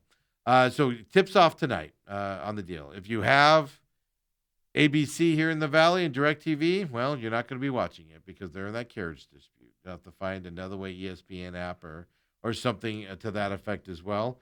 I think it starts at 5:30 our time.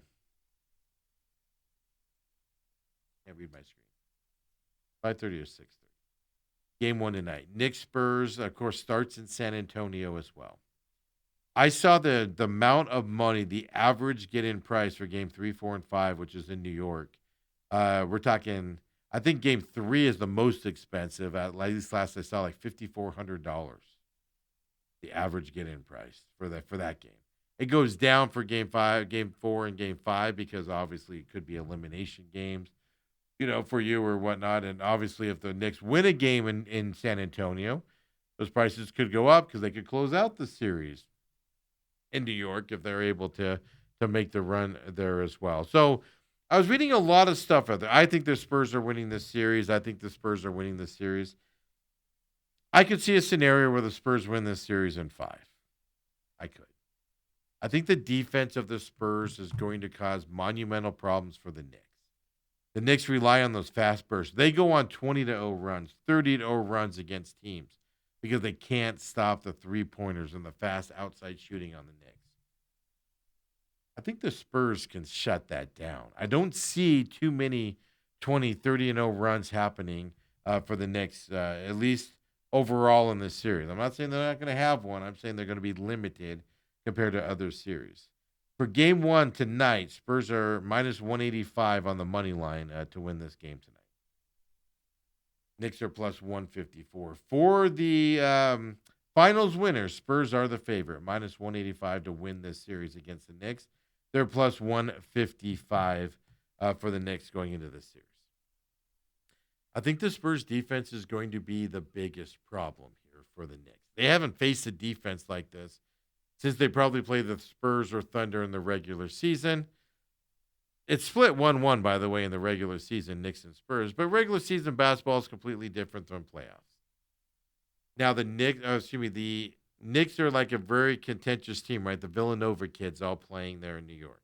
They played together for a lot of years. They have a lot of cohesion, stuff to that effect. Bruce Cooper yesterday brought up that good point. I was thinking more about it last night, right? Karl Anthony Towns, does Wemby guard him? Does he get pulled out from underneath the basket? How do the Spurs counteract those types of moves? Karl Anthony Towns, he's been playing well in this playoffs with this Knicks team. Quietly playing well there. I like the way he fits in with this Knicks team. The key to me is the Knicks have to have these high-powered, high-shooting games. That's how they've won it in the playoffs so far. That's how they've been blowing everybody out. That's how they've been sweeping people. High-powered, 20-0 runs, 30-0 runs, sometimes 30-0 runs, and then they go on a 20-0 run later on in the game, winning by 30 throughout these playoffs.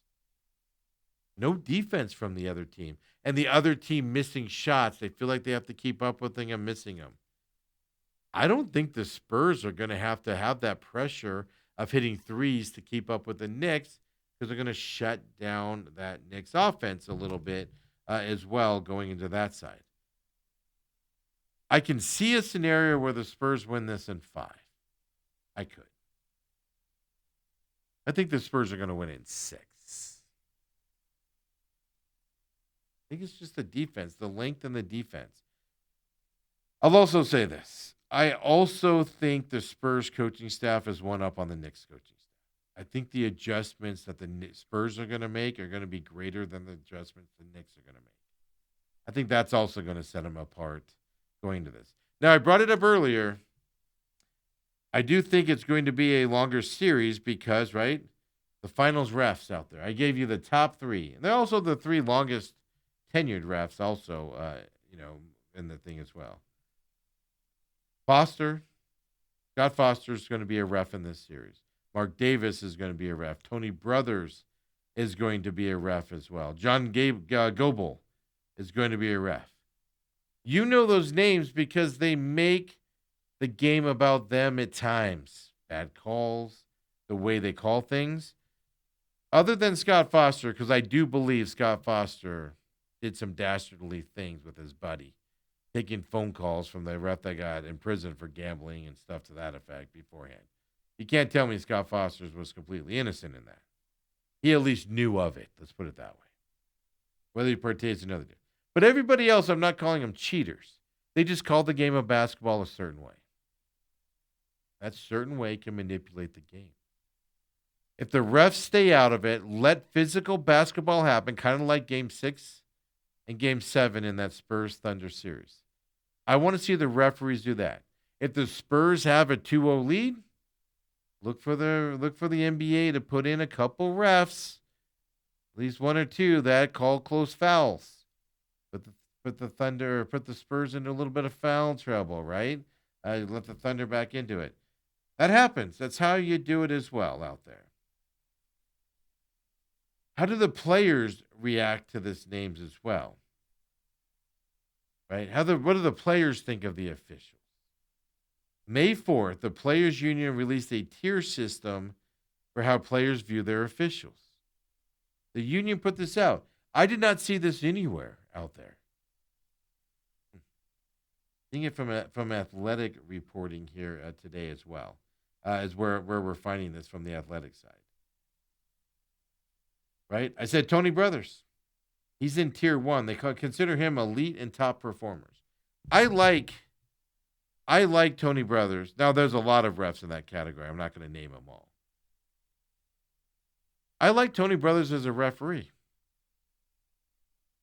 Just calls games certain ways that can change the style of a team. That's all I'm talking about as well. Under needs improvement, John Goebel. This is the worst tier 3. So this is the Players Association view of the refs here, right? And I'm just talking about the names that I'm talking about here, from that perspective. Scott Foster is in the solid performers category. Fascinating to me. Because in the media, at least in the media and the fan base side of it, we all think Scott Foster is the worst human on the planet, right? So they view him differently. I will say this, Scott Foster can be fair on the basketball court. Just when he doesn't like you, he really shows it and he goes out there. Yeah. So I was looking up and going through what the professional people are around basketball, what they're saying about this series. Kind of a mixed deal. Like just for instance, NBA.com. They're writers out there that obviously follow basketball. We have a Knicks in 6. We got a Spurs in 7. I will say this: if the Spurs win this series in 6 or 7, Wemby is going to be your MVP in the series. If the Knicks win this series, obviously it favors Brunson to win the MVP. But we got another Knicks in 6 here. We got a couple people kind of thinking my way. John Schumann, he says Spurs in 5, Wemby is the MVP. And then Jeff Zilgit here says Spurs in 6 with Wemby as the MVP. I think this is going to be a Game 5 or Game 6 win here for the Spurs in this series. I do. I do think Wemby is going to be the MVP. He's going to dominate this series. He might have one bad game. He's going to dominate the series as well. John Schumann, who's a Spurs in 5 guy. Because I said I can see the scenario where the Spurs win the series in 5. Dale thinks this is a long series. Now 6, you're getting long, of course. I get that. I don't know. Here's what John says. The Knicks have been ridiculously good through the first 3 rounds, but there are some elements of their success, meaning their own shooting and their opponent's three-point shooting, that are unsustainable. That's my argument. Knicks go on these 20-30-0 runs in the first couple rounds of the series and get that big lead, and then they finish out the game. They came back from the Cavs, right, down 22-0, and came back and won that game. Game 1 against the Cavs, and the Cavs were done after that. That's unsustainable shooting, especially against a good team. That means the Knicks have to change the way they've been winning. I don't think you do that in the NBA Finals. No. The Knicks have the highest effective field goal percentage, which is 59.2% in NBA playoff history. Yeah. Can you sustain that for another series? Except for defense coming up as well. Yeah. That's what I worry about with the Knicks.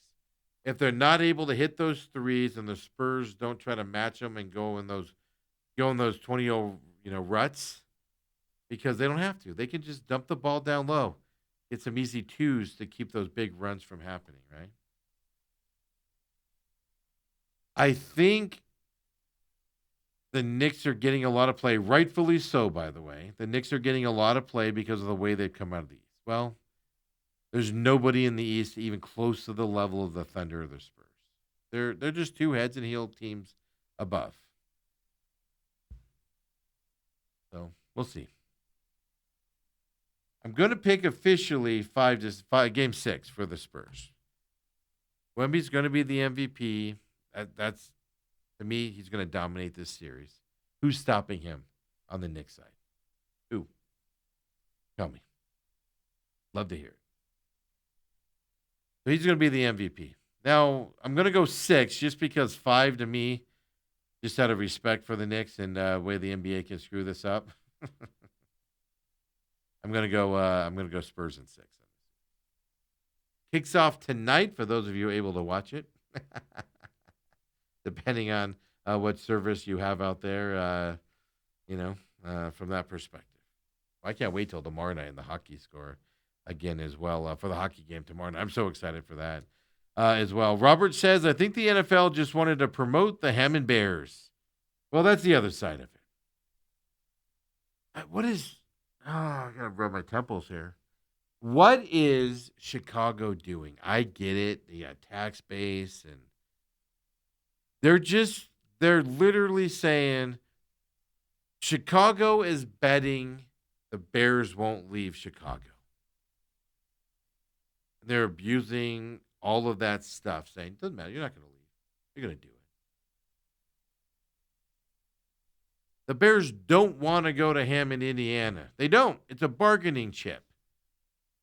And the Chicago government's going, yeah, we don't care. You're not going to go there. We don't care. The way this is going to be solved is either the Bears are going to have to cave and take those higher tax rates, et cetera, that they say they can't afford, like, right, all that stuff. They're either going to have to cave to stay in Chicago and keep waiting because then now they pushed it off. They're not even going to vote on it till like mid-October. They just keep pushing it off. You can literally start the stadium a few miles south of Hammond, Indiana. They are flirting with fire. And the Bears are either going to have to cave on the tax side of it and pay all those extra taxes and everything, or they're going to have to pull the trigger on Hammond, Indiana. That's what's going to solve this. I 1,000% think they're going to end up in Hammond because the city of Chicago is going to force them to do it. The city of Chicago is negotiating like they're not going. There's no way we're losing the Bears. You know what happens when you negotiate that way? You lose. That's what happens. You lose. When you negotiate from a perspective of, I can do whatever I want because you're not going to dare do it. You lose those battles, folks. We're going to be talking about the Hammond Bears, which I don't have a bit in the fight. I don't care. Drive an hour south to watch the Bears. I drive an hour to Glendale to watch the Cardinals. What big deal is that? And here's the better part. I'll even argue a little bit different here. You could rebuild that Hammond and Indiana area because that is not a good area.